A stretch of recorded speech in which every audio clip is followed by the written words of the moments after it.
नमस्कार दोस्तों, आज मैं आपको बताऊंगी कि लाल किताब के वर्षफल से आप कैसे जानेंगे कि इस साल आपको कोई भी घर में रेनोवेशन या तोड़ फोड़ आपको करनी चाहिए या नहीं, या घर में कोई चेंजेस जो है आपके जो वर्षफल है उसके अकॉर्डिंग वो आपको अलाउड करता है या नहीं। क्योंकि बहुत बार ऐसा देखा जाता है कि हम अपनी मर्जी से कभी भी कुछ भी चेंजेस घर में करना शुरू कर देते हैं, जिससे बाद में हमें उसके बहुत बुरे रिजल्ट मिलते हैं। देखिए, फॉर एग्जांपल मैंने अपने एक क्लाइंट की जो है कुंडली रखी है आपके सामने, जिसका नेटल चार्ट है। और नेटल चार्ट में आपने देखा मरकरी वीनस 10th हाउस में है, मार्स 7th में है, सैटर्न 4th में है, मून और राहु जो है इनका 3rd में है, और सन केतु जो है वो 9th हाउस में है। और इसी तरीके से यही ग्रह घूम के जब वर्षफल में अलग अलग अपने घरों में आते हैं तो उनका क्या रिजल्ट देखने को मिलता है। देखिए, मैं आपको यहाँ सिंपल सा बताती हूँ कि सन केतु इनके 2nd हाउस में आए हैं, जो नॉर्थ वेस्ट डायरेक्शन होती है। नॉर्थ वेस्ट यानी कि वायव्य कोण, जिसको हम हिंदी में बोलते हैं। क्योंकि ये मेरा बहुत पुराने क्लाइंट है, इस साल जैसे ही इनके वर्षफल जो है वो 21 जुलाई से शुरू हुआ, जो कि इस साल जुलाई तक चलेगा।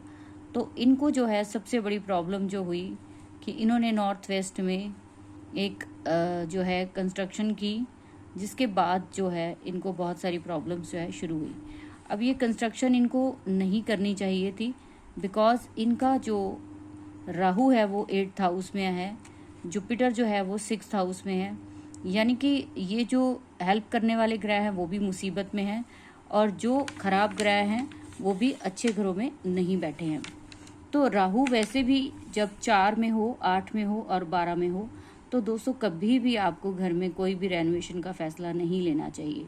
इनको अगले वर्ष पे टाल देना चाहिए, या फिर इनके पहले कुछ कंटिन्यूस उपाय कर लीजिए, उसके बाद ही आप जो है कोई भी घर में चेंजेस कीजिए।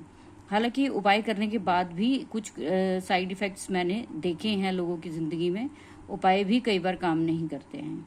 दूसरा, आपको ये चीज़ टालनी ही चाहिए कि जब भी राहु आपका 4, 8 और 12 में, यानी कि चौथे घर में हो, 8वें घर में हो या फिर 12 में हो, तो आपको कंस्ट्रक्शन नहीं करनी चाहिए। दूसरा, इनको जो है 3rd हाउस में मार्स बैठा है, हालांकि मार्स का ही घर है, वो मार्स में ही बैठे हैं। इसके बावजूद जो है इनको जो है कोई भी जो है फायर से रिलेटेड जो है प्रॉब्लम जो है वो इस साल जो है इनको आ सकती है। बिकॉज 3rd हाउस में मार्स जो है बहुत अच्छा नहीं मानते हम लोग, क्योंकि आप देखिए ये बुध का भी घर है। तो बुध के घर में जब मंगल बैठेगा तो वैसे ही दोनों ग्रह लाल किताब में एंटी माने गए हैं। दूसरा, शनिदेव जो है इनके 9th में बैठे हैं। 9th में जब शनिदेव बैठते हैं, जो मेन कंस्ट्रक्शन की देवता हैं या ग्रह कह लीजिए, तो इनको जो है यहाँ पे हमें लाल किताब में बोला जाता है कि आपको यहाँ पे 3 घरों से ज़्यादा कंस्ट्रक्शन नहीं करानी चाहिए अपनी लाइफ में, नहीं तो आपकी लाइफ के लिए डेंजर बन जाता है। तो सैटर्न यहाँ पे बैठकर जो है अलाउड करता है कंस्ट्रक्शन करनी, आप कर सकते हो, लेकिन सैटर्न यहाँ पे 9th हाउस में बैठकर कंस्ट्रक्शन का अलाउड करता है, लेकिन इसके भी उपाय किए जाते हैं।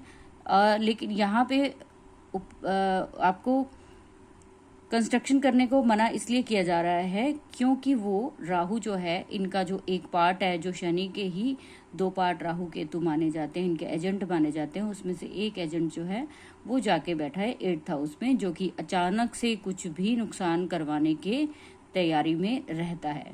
तो इस तरीके से आप देख सकते हैं, अपने राहु और शनि से आप अंदाज़ा लगा लीजिए कि इस साल आपको जो है कंस्ट्रक्शन करनी चाहिए या नहीं करनी चाहिए। स्पेशली आप राहु को देखिए, क्योंकि हम ज़्यादातर जो है अचानक से जो फैसला लेते हैं वो राहु की वजह से लेते हैं। अगर आपका राहु इस साल अच्छी जगह पे है तो आप कुछ भी चेंजेस कर सकते हैं। साथ ही शनि की कंडीशन को भी ज़रूर देखें। तो इस तरीके से मैं आपको अगले वीडियो में बताऊंगी कि इसी कुंडली के अकॉर्डिंग किस तरीके से हेल्थ इशू जो है इस पर्सन को हुए, तो वो मैं अगले वीडियो में आपको बताऊंगी। अगर आपको ये जानकारी अच्छी लगे तो मुझे लाइक और सब्सक्राइब ज़रूर कीजिए।